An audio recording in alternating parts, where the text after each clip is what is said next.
आपने मुझे भी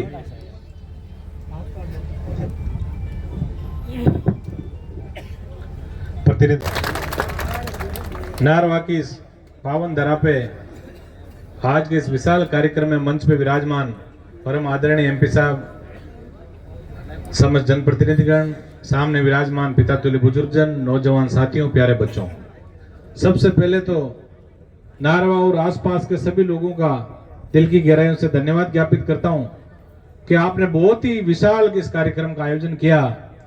इतने बड़े कार्यक्रम की आज आशा नहीं थी क्योंकि सूचना बहुत कम थी।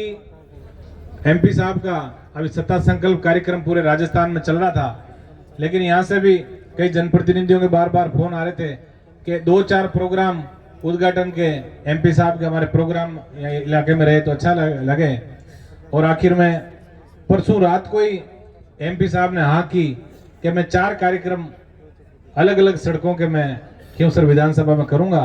तो इस अल्प सूचना के ऊपर भी आज जिस तरह हजारों की संख्या में आप लोग जुटे हो आशीर्वाद देने, तो निश्चित रूप से ऐसा लग रहा है कि तेजाजी महाराज, जाम्बो जी, जसनाथ जी, खेतेश्वर भगवान, श्री यादेव माता और सभी देवी देवताओं का बहुत बड़ा आशीर्वाद जो है, जसनाथ जी महाराज का, जाम्बो जी का बहुत बड़ा आशीर्वाद इस खींवसर की तरह से हनुमान जी बेनीवाल को मिलेगा।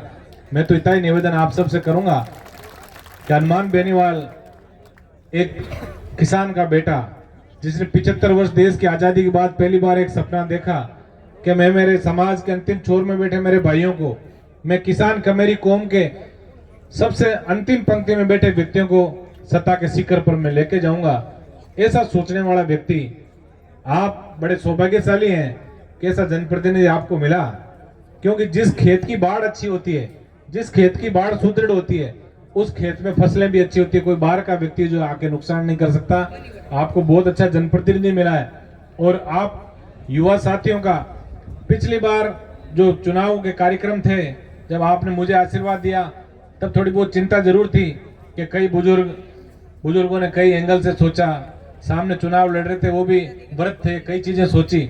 लेकिन आज मैं आया हूं तब से नजरें घुमा रहा हूं, कई ऐसे व्यक्ति हमारे मंच पे विराजमान है जो आशीर्वाद देना हनुमान जी को आज नए सिरे से आए। तो निश्चित रूप से ऐसा लग रहा है कि इस इलाके में राष्ट्रीय लोकतांत्रिक पार्टी का परचम बहुत ऊंचा आप लोग फहराओगे, ऐसा मुझे पूरा भरोसा है।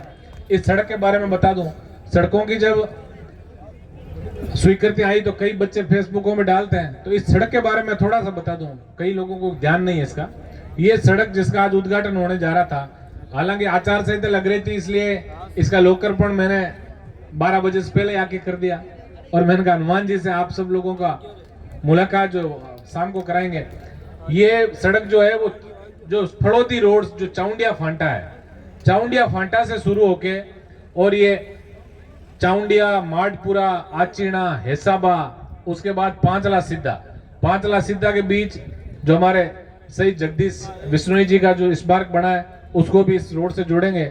और उसके बाद सीधा ये जो सोयला मार्ग जो है, ये बिल्कुल हमारी सीमा तक सोयला मार्ग जाएगा। और उसके बाद यहाँ से सीधा ये बेणीवालों की ढाणी, और बेणीवालों की ढाणी से गोदारों की ढाणी, गोदारों की ढाणी से जो इसरनावड़ा का जो रोड है प्रजापतों के जेएलआर बना है उससे जोड़ेंगे। उसके बीच में से मादानियों की ढाणी, और मादानियों की ढाणी से पांचला, और वापिस पांचला से जो जीएसएस है उसे खबाड़िया मार्ग सीधा बालिका स्कूल को जोड़ेंगे।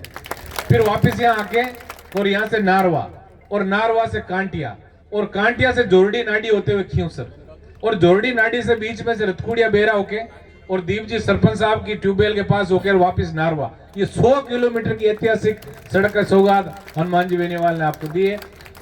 एमपी और एमएलए का बजट 5-5 करोड़ होता है, लेकिन आज जो लोकार्पण सड़कों के हुए, सिर्फ सड़कों के लोकार्पण खींवसर विधानसभा में जिसकी कीमत शायद मेरे हिसाब से बढ़ने में 550 करोड़ रुपए की सौगात है हनुमान जी ने आपको दी है।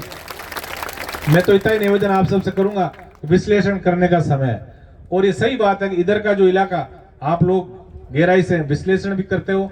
आपने, मुझे पता है 2004 के अंदर जब हनुमान जी ने जिला परिषद का चुनाव लड़ा, तब जिस तरह जोरी को हीरे की परख होती है, वैसे ही यहाँ के बुजुर्गों ने और युवाओं ने परख कर ली कि हनुमान बेनीवाल जैसा लड़का यदि हम लोगों को मिलता है तो निश्चित रूप से उसका आप साथ दोगे।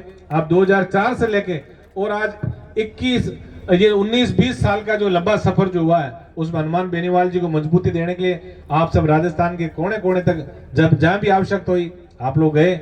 मैं तो इतना ही निवेदन आज आपसे करूंगा कि हनुमान बेनीवाल जैसा लड़का जो सदियों बाद ऐसी राजनीति के अंदर पैदा होता है तो निश्चित रूप से अब हम सबका कर्तव्य है कि 5 साल जिस व्यक्ति ने रात और दिन जाग के और अपना फर्ज निभाया, अब हम सबका फर्ज है कि आचार संहिता लगने के बाद इनको थोड़ा आराम कराएं और हम जाग के और हनुमान बेनीवाल की झोली भर के पूरा राजस्थान के अंदर राष्ट्रीय लोकतांत्रिक पार्टी का डंका हम सबको बजाना है। नारवा, कांटिया, यहाँ के जो आसपास के जो सरपंच गण है, कुर्ची, हमारे पिपलिया, इनको भी मैं धन्यवाद दूंगा। आपने हमेशा कोई न कोई विकास की मांग आप लोग करते रहे और आपको बता रहा हूं कि सिर्फ जो नारवा ग्राम पंचायत है उसके अंदर 1 करोड़ और 65 लाख रुपए की स्वीकृति हम लोगों ने विधायक और अन्य जो MP लेड, MLA लेड, जो हमारे DMFT उसके सब के अंदर हमने किए। आप लोगों ने देखा जब हम इस रोड से गुजरते हैं, सुंदर चौराहे, हाई मास्क लाइटें लगी हुई, ऐसा लग रहा है कि हमारा खींवसर वास्तव में बदल रहा है। उसके लिए मैं तो इतना ही निवेदन आप सबसे करूंगा, चुनावी टाइम है, कई बाहर के लोग आएंगे, बरगलाने का प्रयास करेंगे, जाति धर्म से लड़ा के और अपना उल्लू सीधा करने का प्रयास करेंगे। कई भारतीय जनता पार्टी के लोग कांग्रेस में जाएंगे, कई कांग्रेस के लोग भारतीय जनता पार्टी में जाएंगे, लेकिन आपको सिर्फ अर्जुन को जब पूछा गया क्या हे अर्जुन आपको क्या दिख रहा है, तो उन्होंने ये कहा मुझे उस चिड़िया की आंख दिख रही है जिसके अंदर मुझे तीर मारना है। आप सबसे इतना ही निवेदन है, आपको सिर्फ और सिर्फ हनुमान बेनीवाल की रीति नीति और बोतल का चुनाव चिन्ह देख के और सही दिशा के अंदर हम सबको हनुमान जी को पूरा पूरा आशीर्वाद देना है। ये मैं निवेदन करने आपके बीच आया हूं। मैं पुनः 4.5 साल आपने मुझे भी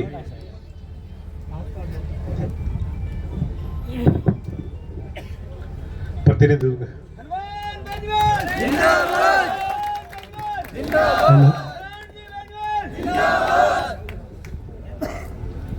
मैं इतना ही निवेदन करूंगा कि हनुमान बेनीवाल को बहुत मजबूत करना है।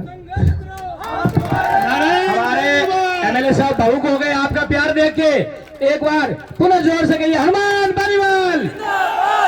आप प्रतिज्ञा लीजिए कि MLA साहब हम आपको भावुक हुए हैं लेकिन हम आपको भावुक नहीं होने देंगे, हमारे पुरजोर के साथ हनुमान बेनीवाल के साथ रहेंगे।